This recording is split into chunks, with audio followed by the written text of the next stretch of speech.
Marks of curse and second resurrection. At the first resurrection all come forth in immortal bloom, but at the second, the marks of the curse are visible upon all. All come up as they went down into their graves. Those who lived before the flood, come forth with their giant-like stature, more than twice as tall as men now living upon the earth, and well proportioned. The generations after the flood were less in stature. New Jerusalem preserved amid flames. When the flood of waters was at its height upon the earth, it had the appearance of a boundless lake of water. When God finally purifies the earth, it will appear like a boundless lake of fire. As God preserved the ark amid the commotions of the flood, because it contained 8 righteous persons, He will preserve the New Jerusalem, containing the faithful of all ages, from righteous Abel down to the last saint which lived.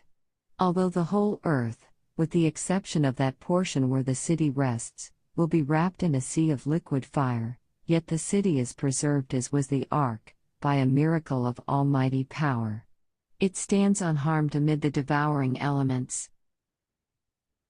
God's law seen in new light. When the judgment shall sit, and everyone shall be judged by the things written in the books, the authority of God's law will be looked upon in a light altogether different from that in which it is now regarded by the Christian world.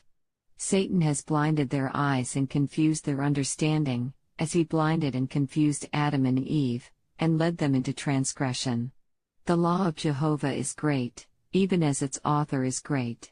In the judgment it will be recognized as holy, just, and good in all its requirements. Those who transgress this law will find that they have a serious account to settle with God, for His claims are decisive. All the worlds witness judgment. Christ would have all understand the events of His second appearing. The judgment scene will take place in the presence of all the worlds, for in this judgment the government of God will be vindicated, and His law will stand forth as holy, and just, and good. Then every case will be decided, and sentence will be passed upon all. Sin will not then appear attractive, but will be seen in all its hideous magnitude. All will see the relation in which they stand to God and to one another. Deep heart-searching, then men will have a clear, sharp remembrance of all their transactions in this life. Not a word or a deed will escape their memory. Those will be trying times. And while we are not to mourn over the time of trouble to come, let us, as Christ's followers, search our hearts as with a lighted candle to see what manner of spirit we are of. For our present and eternal good, let us criticize our actions, to see how they stand in the light of the law of God. For this law is our standard. Let every soul search his own heart. Every case examined. Though all nations are to pass in judgment before Him, yet He will examine the case of each individual with as close and searching scrutiny as if there were not another being on earth. Angels marking deeds of men. All heaven is interested in our salvation. The angels of God are walking up and down the streets of these cities, and marking the deeds of men. They record in the books of God's remembrance the words of faith, the acts of love, the humility of spirit.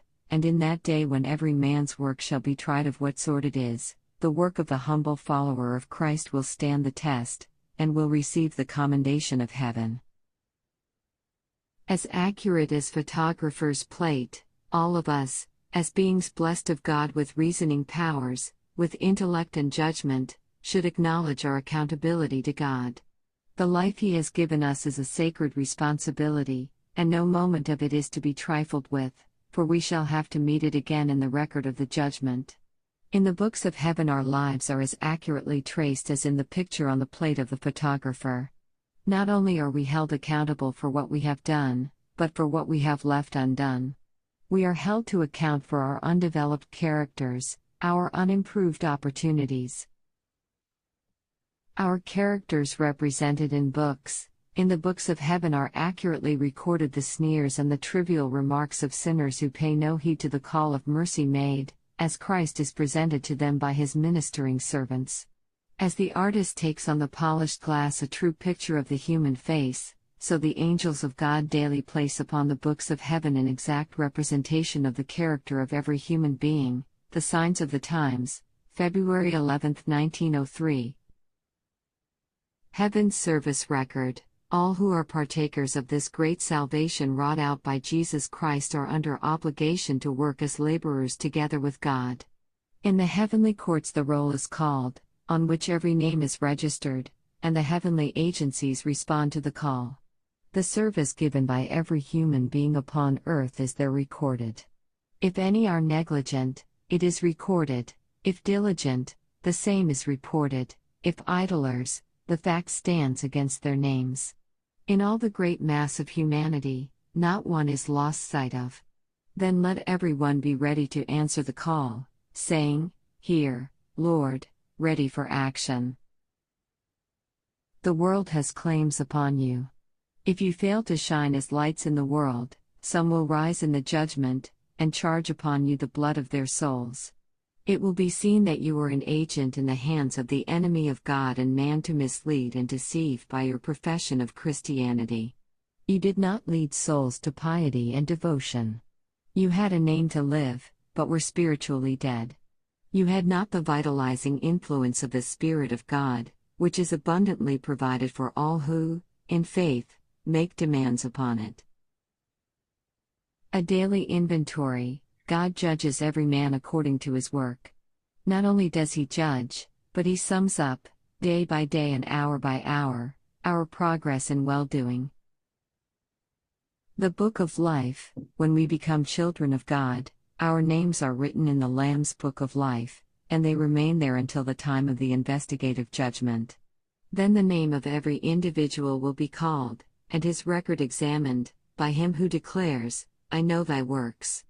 If in that day it shall appear that all our wicked deeds have not been fully repented of, our names will be blotted from the book of life, and our sins will stand against us.